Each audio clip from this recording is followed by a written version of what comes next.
Vamos dar continuidade ao texto que eu estava lendo aqui, fazendo essa comparação da ponte entre o arcano da temperança e o arcano do diabo, como esse arquétipo aparece dentro do tarô, como essa transição aparece dentro do tarô, e como ela aparece também nas histórias bíblicas, carregando o mesmo arquetípico. E como ela se apresenta na nossa vida também, como isso acontece dentro da gente. E é isso que eu estou falando aqui nesse estudo, tá? E essa parte aqui é uma segunda parte do primeiro vídeo, somente com a continuação do assunto que a gente estava falando. Eu vou continuar exatamente da onde eu parei, e se você quiser ver o primeiro vídeo, volta aqui a um vídeo anterior a esse daqui, eu vou tentar postar os dois no mesmo dia, para não perder aqui a linha de raciocínio. Eu vou continuar aqui na história de Jó, mostrando como essa história de Jó também carrega essa ponte de transição entre o arquétipo da temperança e o arquétipo do diabo.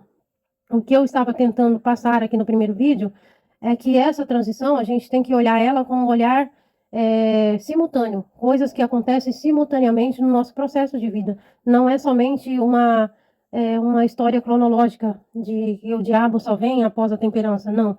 As coisas acontecem de forma simultânea nas nossas vidas e isso é mostrado nas histórias bíblicas também, e é isso que eu estou mostrando aqui, na história de Jó também, tá? Eu já falei aqui do maná, já falei da travessia do deserto, da história de Jesus Cristo no deserto, lá também está passando exatamente o mesmo arquétipo entre a temperança e o arcano do diabo.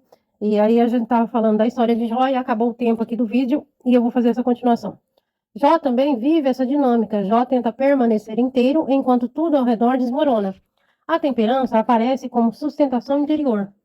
Mas e o diabo? Surge quando? Na revolta, no desespero, na tentação de romper totalmente com Deus, na destruição do sentido.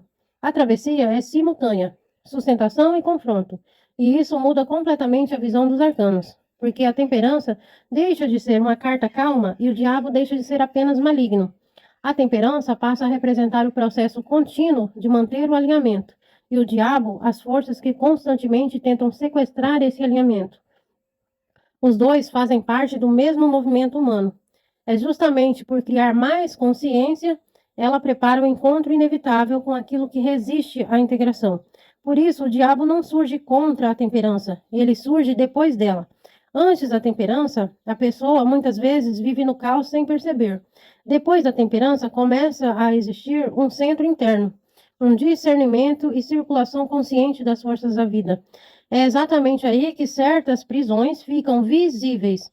O diabo representa, então, os vínculos que ainda controlam a alma, os excessos que dominam a matéria, os desejos que sequestram a consciência, os padrões repetitivos, os apegos, as compulsões, o fascínio pelo poder, prazer ou controle, a identificação exagerada com o mundo material. Enquanto a temperança tenta criar circulação, o diabo mostra onde a energia ficou estagnada e acorrentada. É como se o caminho dissesse: primeiro o ser aprende a criar equilíbrio e depois percebe o quanto ainda está preso ao desequilíbrio. Isso se conecta profundamente ao simbolismo do número 14, né, que a gente já viu antes no estudo da numerologia da temperança, que é o espírito organizando a matéria. E o 15, a matéria tentando dominar o espírito. No 14 existe fluxo, no 15 existe aprisionamento. A água da temperança circula no diabo e a energia coagula. Perdão, eu engoli aqui o ponto final e aí ficou estranho. A água da temperança circula e na carta do diabo a energia coagula. Por isso, muitos ocultistas associam essa passagem a uma descida mais profunda na consciência da própria sombra. A temperança cria o eixo suficiente para que a pessoa consiga olhar aquilo que antes governava inconscientemente. Atravessar não significa apenas encontrar a paz, significa também sobreviver ao encontro com as forças internas mais densas. Porque quando o centro organizador começa realmente a despertar dentro da pessoa, ela percebe aonde perdeu liberdade, aonde virou escrava do medo, aonde vive por compulsão, onde trocou a essência por sobrevivência, onde o material sufocou o espiritual. Nesse sentido, o diabo não é apenas mal, ele é revelação do apego. Ele mostra que ainda mantém a consciência presa, o que ainda mantém a consciência presa ao plano mais denso da existência. Até visualmente existe uma continuidade simbólica. Na temperança, existe a circulação entre os polos ali nas duas jarras, né, da carta da temperança. E no diabo, esses polos tornam-se correntes que aprisionam. Aqui nós temos a imagem que eu fiz para este estudo. Aqui na temperança, o anjo vertendo o líquido das duas taças, né, que são as duas polaridades.